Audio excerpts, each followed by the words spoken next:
সুপ্রিয় শিক্ষার্থীবৃন্দ, চট্টগ্রাম বন্দর কলেজ কর্তৃক আয়োজিত অনলাইন ক্লাস কার্যক্রমে সকলকে স্বাগতম। আজকে আমরা উচ্চতর গণিত দ্বিতীয় পত্রে অনলাইন ক্লাস 11 আলোচনা করব। ক্লাস কার্যক্রম পরিচালনায় জনাব তৌফিকুল ইসলাম, প্রভাষক, গণিত বিভাগ, চট্টগ্রাম বন্দর কলেজ, বন্দর, চট্টগ্রাম। শিক্ষার্থীবৃন্দ, তুমি নিশ্চয় অবগত আছো, গত ক্লাসে আমরা তৃতীয় অধ্যায়ের জটিল সংখ্যায় চ্যাপ্টারটা শুরু করেছিলাম। আজকে তার দ্বিতীয় পার্ট। আজকে আমরা যেসব শিক্ষণফল আলোচনা করব, জটিল সংখ্যার পরমমান ও নতির ধর্মাবলী ব্যাখ্যা করব। গত ক্লাসে আমরা কিভাবে জটিল সংখ্যার পরমমান ও নতি নির্ণয় করতে হয় এবং তার কিছু সমস্যাগুলো দেখেছিলাম। এককের ঘনমূল নির্ণয় এবং এদের ধর্ম ব্যাখ্যা করতে পারবে, জটিল সংখ্যার ধর্মাবলী ব্যাখ্যা করতে পারবে, জটিল সংখ্যার সঞ্চার পদের সমীকরণ নির্ণয় করতে পারবে এবং আমরা এমসিকিউ এর জন্য কিছু শর্টকাট পদ্ধতি দেখব।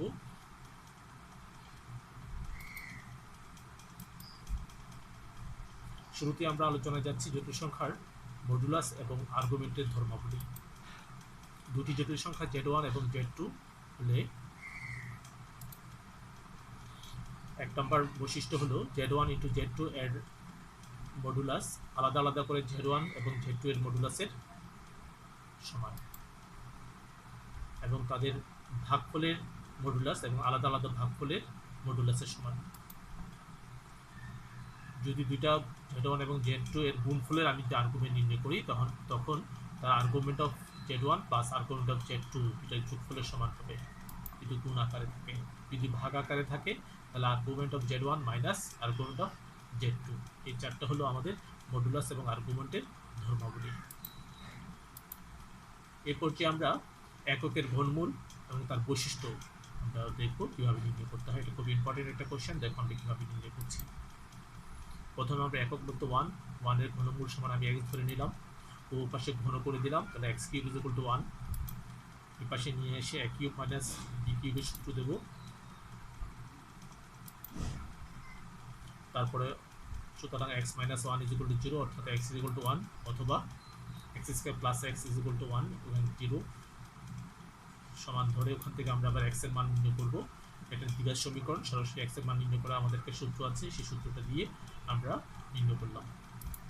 তাহলে এখান থেকে x এর মান পাওয়া গেল -1 ± (3/2)।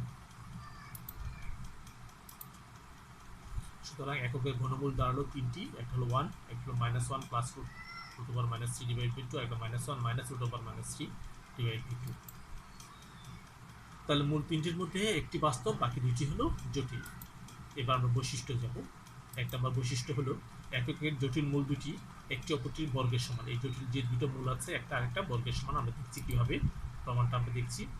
প্রথম মূলটাকে আমরা বর্গ করলাম, বর্গের সূত্র পরিষ্কার করে ফেললাম, যোগ বিয়োগ করা হলো, -2 - পাওয়া গেল। উপর থেকে 2 কমন নিলাম, তাহলে উপর নিচে কাটাটি গিয়ে -1 - (3/2)। এর মানে কি প্লাসটাকে আমি করে সেকেন্ডটাকে পাওয়া গেল।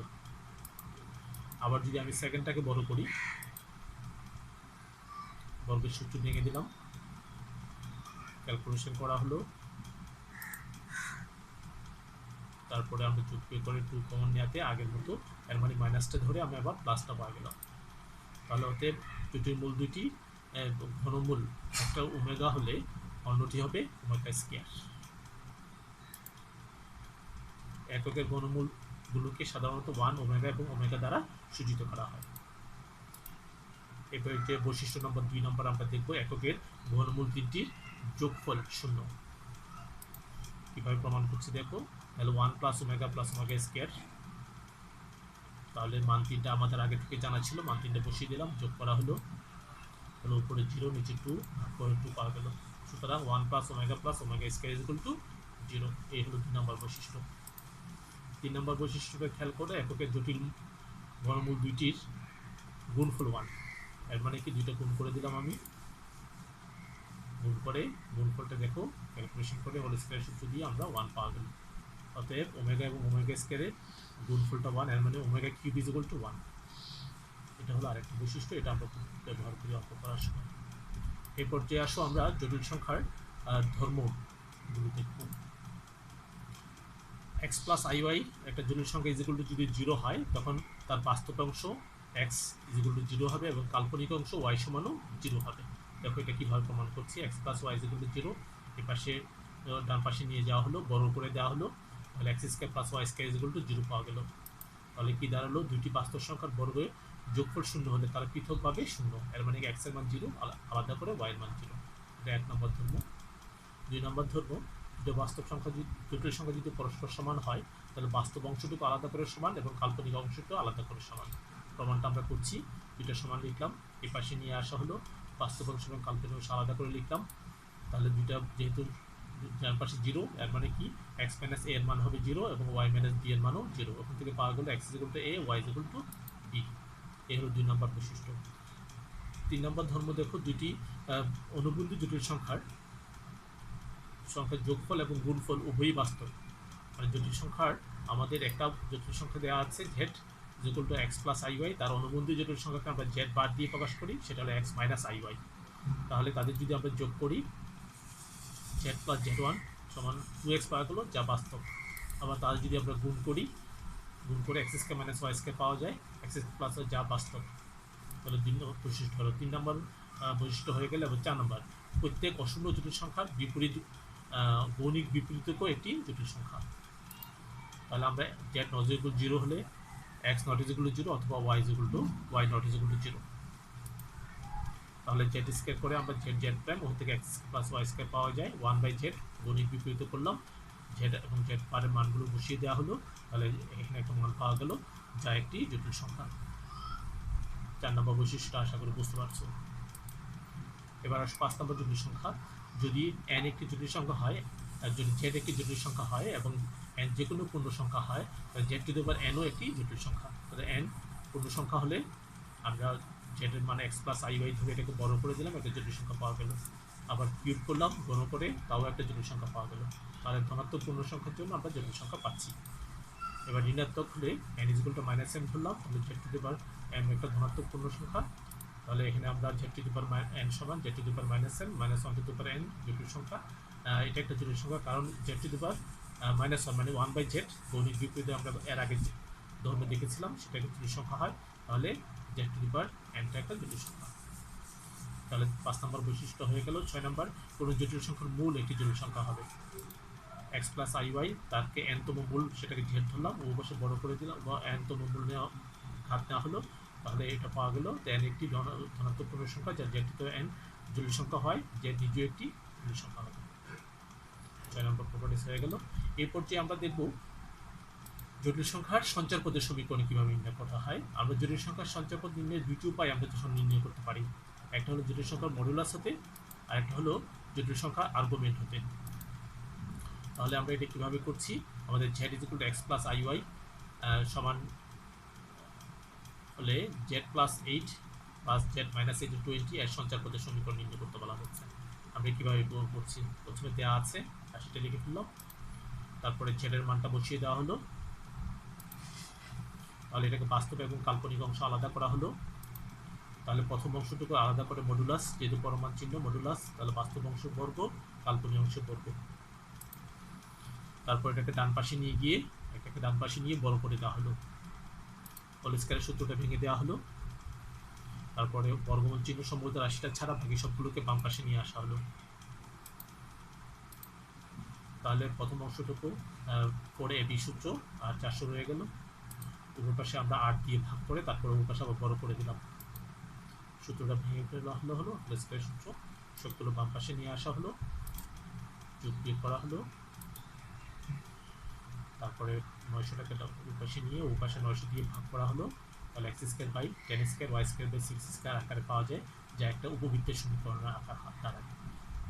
তাহলে সঞ্চারপদ কীভাবে আনতে দেখা হলো। এবার 2 নম্বর দেখলাম z is equal to x plus i y এবং argument of z minus 1 plus z plus 1 is equal to π/2 হলে দেখা যে এত জেড এই সঞ্চারপদের সমীকরণটা, এটা তোমাকে সেটা প্রমাণ করতে বলা হয়েছে। আমরা সেটা কীভাবে করলাম, প্রথমে Z minus 2 plus z plus 1 এই দুইটা রাশি লিখলাম, জেডের মানটা বসিয়ে দেওয়া হলো। নিচে যে রাশিটা আছে তার অনুবন্ধী দ্বারা, মানে x plus i y x plus one plus i y x plus one minus i y দ্বারা হরলব্ধে গুণ করলাম। উপরে গুণ করে দেওয়া হলো, এই ধরনের একটা রাশি আসলো, নিচেও গুণ করে দেওয়া হলো।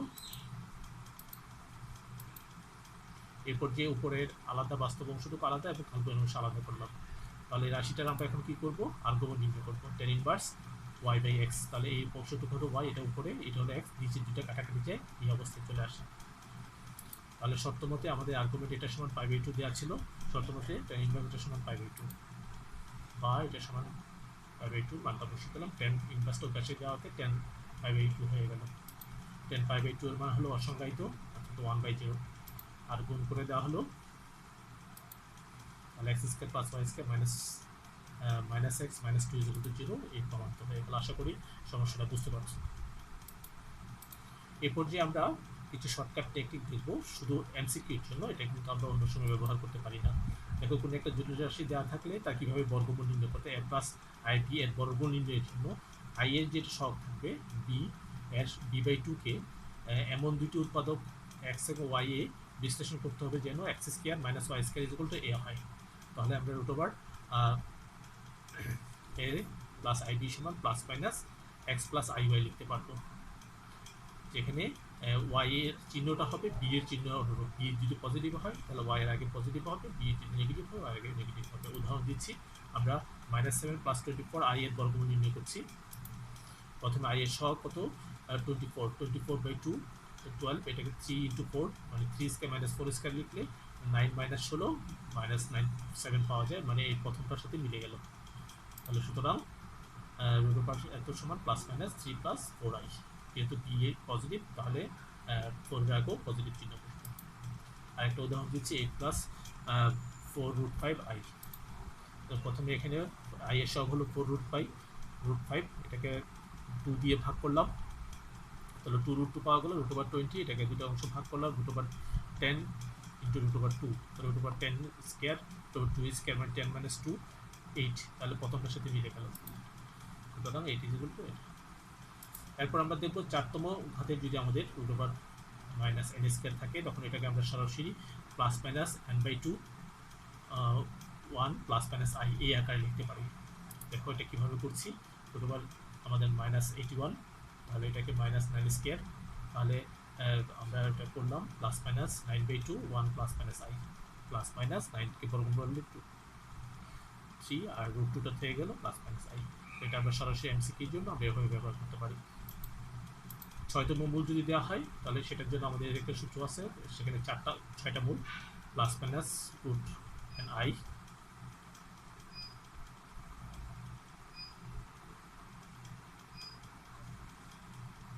তারপর এইভাবে করে আমরা এটা মান নির্ণয় করতে পারি।